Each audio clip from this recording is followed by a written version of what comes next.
Let's start at the beginning. When did you start standing in parliamentary elections and why? Well, I was a rock and roll singer doing gigs up and down the country, screaming Lord Sutch and the Savages.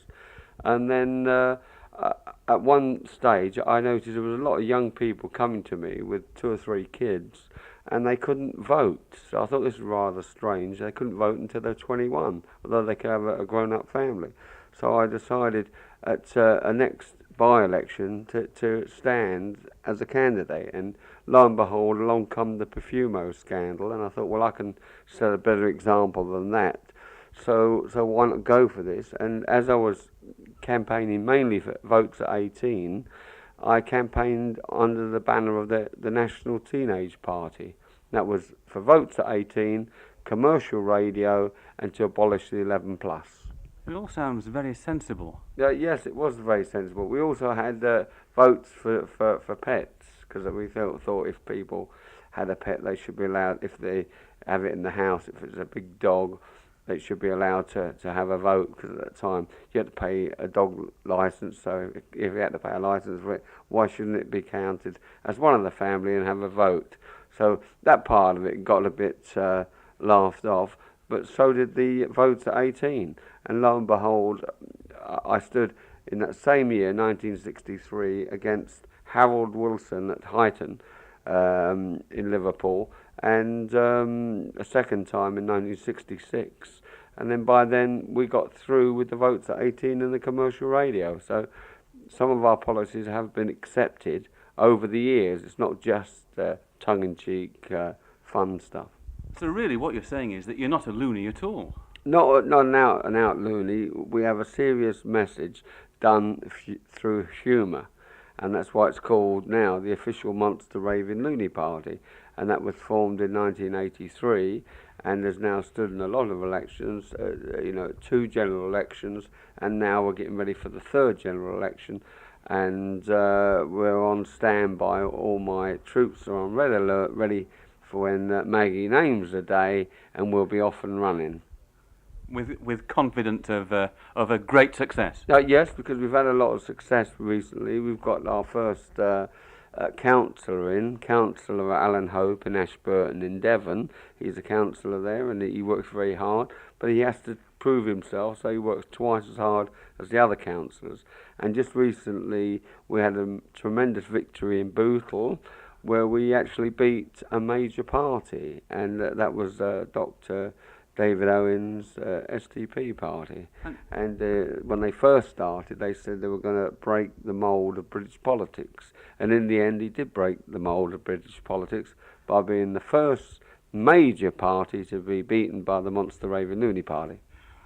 So in a sense, you've achieved something that no other party has managed to achieve. You've absolutely destroyed one of your rivals. But then you offered the SDP a merger.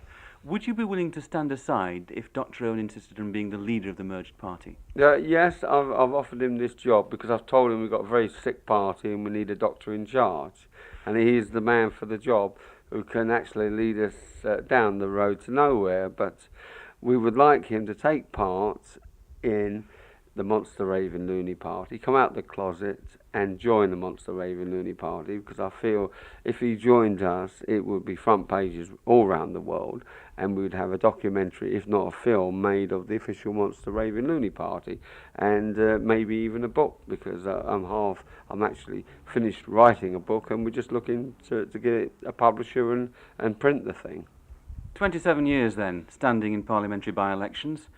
£50,000 spent and wasted in lost deposits, because you've come nowhere near ever to retaining your deposit. You've obviously enjoyed it. You've given a lot of people a lot of fun. Do you think you've helped to take some of the stuffiness out of politics? Without a doubt, because when I first started, it was a very straight people seemed to be standing for Parliament, and there was all in their straight suits, collars and ties, and it looked like Mr. Average. And I put the colour back into politics by having anyone that could stand, from a dustman to a chimney sweep to a road sweeper or a factory worker. We proved that anyone can stand, providing they get the money.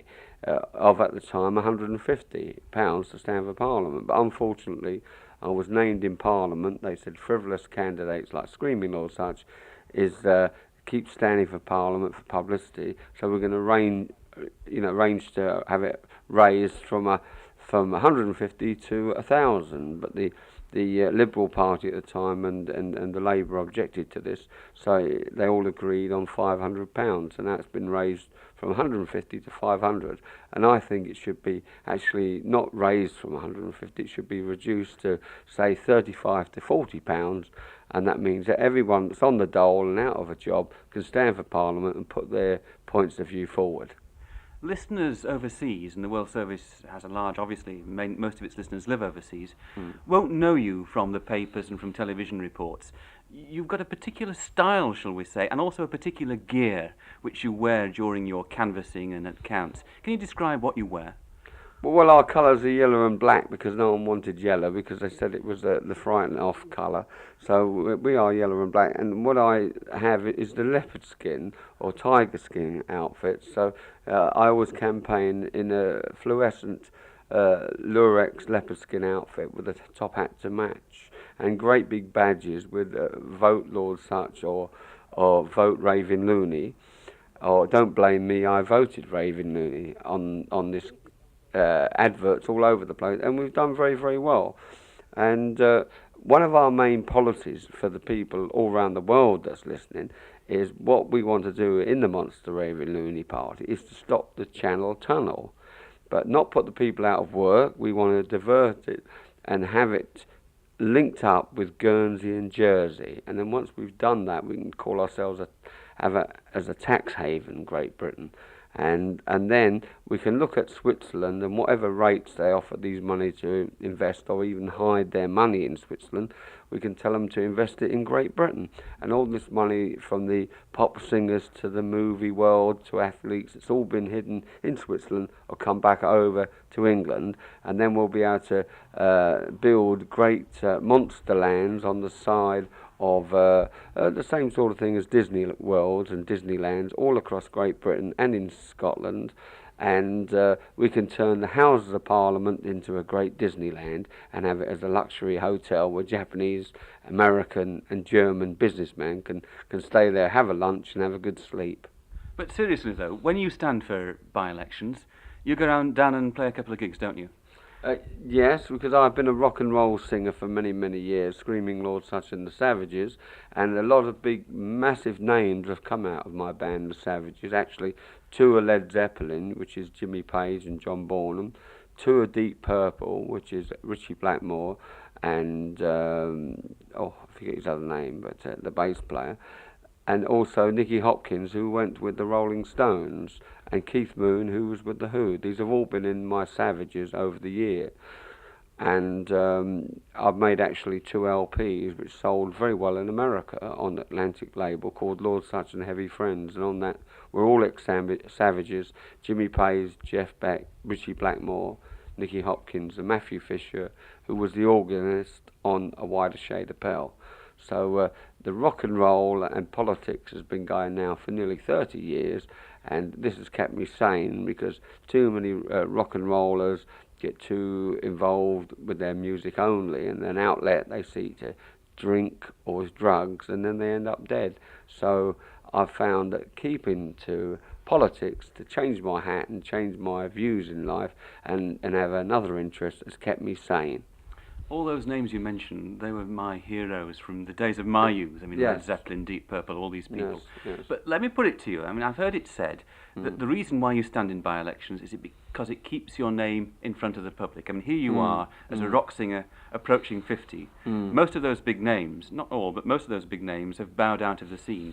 You can still make a living because you make your name through your political endeavours. Yes, well, as I said, it's the two hats. Well, I'm not the only politician who's a bit of a rock and roller, because Neil Kinnock was a rock and roller.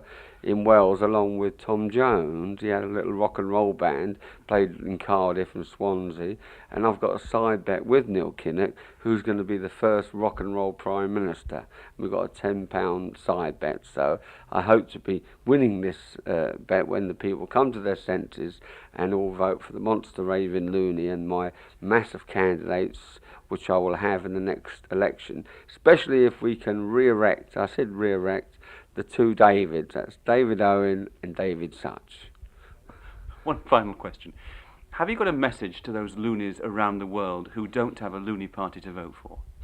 Don't forget to send in your postal votes, and if you can't afford the postal votes, you can make a little boat out of paper and send it off now, or send a balloon up now. And if you send it up now and put a voting slip in it saying vote Raving Loony, if you let it go now in 1990, it should reach Great Britain by 1991, and I will be elected, and I will be the new Prime Minister of Great Britain, and then none of you will want to come back home.